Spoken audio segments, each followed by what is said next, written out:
சுவாமியே சரணமையப்பா. அகிலாண்ட கோடி பிரம்மாண்ட நாயகனே சரணமையப்பா. ஓம் ஸ்ரீ தர்மசாஸ்தாவே சரணமையப்பா.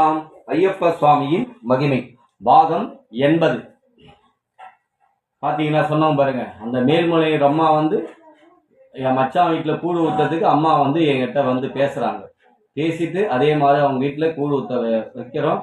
அம்மா வந்து ஆசீர்வாதம் பண்ணிட்டு போனான். என் உடம்புல வந்து அம்மா சாமி வந்து ஆடினாங்க. அந்த மேல்மலையூர் அம்மா அவங்கள ஆசீர்வாதம் பண்ணிட்டு அம்மா கிளம்புனாங்க. மேல்மலையூர் அம்மா அது மட்டும் இல்லை, அடுத்த 2வது வருஷம் அம்மா ஒரு இடத்துல விக்கிரகமா போறது வந்து சாதாரண விஷயம். போட்டா வச்சு வழிபடுறது வேற விஷயம்.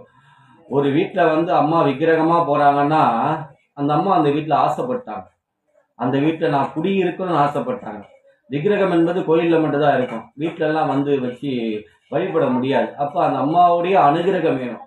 அப்போ மச்சான் வீட்டில் வந்து விக்கிரகம் வாங்கி வைக்க சொல்லி அம்மா என்கிட்ட கட்டளை இடுறாங்க.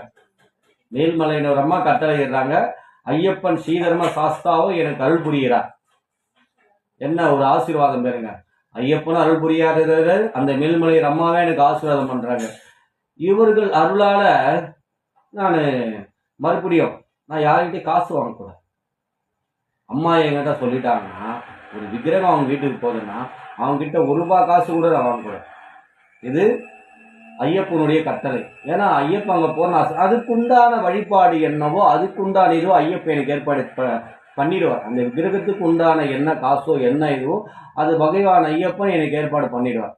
யார்கிட்டையும் காசு கடலாக வாங்க. பகவான் ஐயப்பன் என்ன பண்ணுவாரோ அது எனக்கு பண்ணி அருள்பாலிச்சிடுவார்.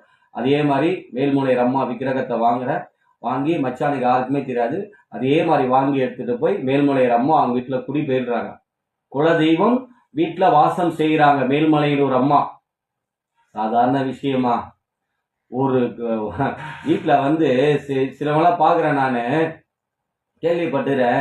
குலதெய்வத்தை வீட்டில் வச்சு வழிபடுறதுக்கு பயப்படுறாங்க. எதுக்கு பயப்படுறீங்க? குலதெய்வத்தை வீட்டில் வச்சுக்க, உங்கள் குலத்தை காக்கிற தெய்வம் அவங்க.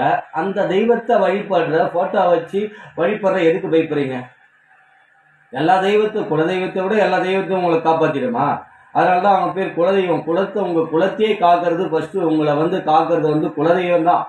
அந்த குலதெய்வத்தை மறந்துட்டு எல்லா தெய்வத்தையும் வந்து கும்பிட்றீங்க. ஆனால் மெயினான கடவுள் யார்? உங்கள் குலதெய்வத்தை வச்சு ஃபோட்டோ வச்சு வழிபட மாட்டீங்க. எல்லாருக்கும் சொல்கிறேன், குலதெய்வத்தை வச்சு வழிபடுங்க. அப்போ தான் ஆத்தா அவங்க கூட வந்து வாசம் செய்வா. ஆத்தாள் ஆகட்டும், முருகர் ஆகட்டும், விநாயகரோட ஒவ்வொருக்கும் ஒவ்வொரு குலதெய்வங்கள் இருக்குது. அந்த குலதெய்வத்தை வச்சு ஃபஸ்ட்டு வழிபடுங்க. வழிபாடு செய்ய அந்த ஆத்தாவே உங்கள்கிட்ட விக்கிரகமாக வருவார். உங்களுக்கு அபிஷேக பாக்கியத்தை கொடுப்பார். அதே மாதிரி தான் இப்போ என் மச்சான் கண்ணா கூட அந்த பாக்கியம் கிடையாது. ஆனால் வீட்டுக்கு வந்தால் பாருங்கள், மகாலட்சுமி பரலட்சுமி அந்த அம்மா தான் அந்த அம்மாவுக்கு அபிஷேகம் பண்ணுறாங்க. அந்த மேல்மலையூர் அம்மாவுக்கு அந்த அபிஷேகம் பண்ணுறாங்க. இதுதான் உண்மை.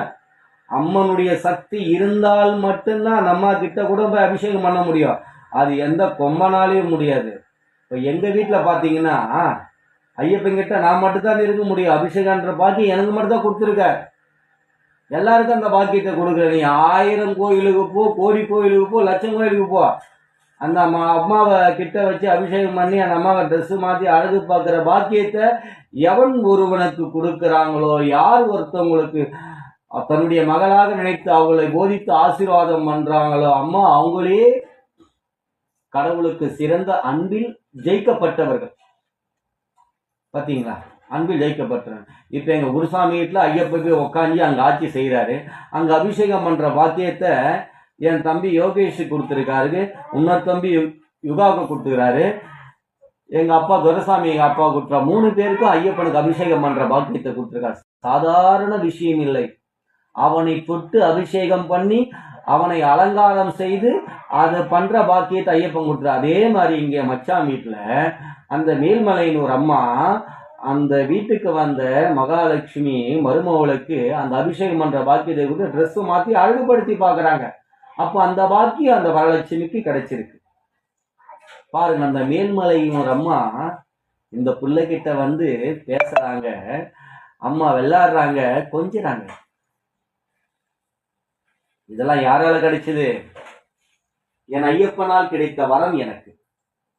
என் குலதெய்வம் என்கிட்ட பேசுறா பச்சையம்மா. சாதாரண விஷயமா? என் குலதெய்வம். ஆனால் என் குலதெய்வமா ஐயப்பனை நினைக்கிறேன், இஷ்ட தெய்வமா ஐயப்பன் நினைக்கிறேன். என் குல தெய்வமா பச்சையம்மன் வந்து ஆட்சி செய்யறாங்க. என் குலதெய்வத்தை நான் இன்னி வரைக்கும் மறந்ததும் கிடையாது, மறந்து இருந்ததும் கிடையாது. ஏன்னா என் குலதெய்வம் வந்து என்கிட்ட ரொம்ப வருஷம் கழிச்சு அப்பா கூழ் ஊத்துனதுக்கு நான் கூழ் ஊத்துனா என் கனவுல வந்து அம்மா பச்சையம்மா வந்து எனக்கு வந்து ஆசீர்வாதம் பண்ணிட்டு கூழ் ஊத்துற பாக்கியத்தை கொடுத்து அம்மா விக்கிரகம் குலதெய்வம் பச்சையம்மா. பாத்தீங்களா பச்சையம்மா இங்க வந்து என்ன ஆசீர்வாதம் பண்றாங்களா, வாங்கி விக்கிரகம் வச்சு வழிபட வைக்கிறாங்க. சும்மா 7 தலை நாகத்தோடு பச்சையம்மா உட்காந்துருக்காங்க. சாதாரண விஷயமா பாருங்க. இதுதான் இறைவன் மீது நாம் கொண்ட காதல். நாம் இறைவன் மீது கொண்ட காதலை விட இறைவன் நம் மீது கொண்ட காதலுக்கு தான் சக்தி அதிகம். குருவே சரணம், குருவே சரணம். பாத்தீங்களா, இதுதான் ஐயப்பனுடைய மகிமை. 80 வரைக்கும் வந்திருக்கு பாருங்க ஐயப்பனோட மகிமை.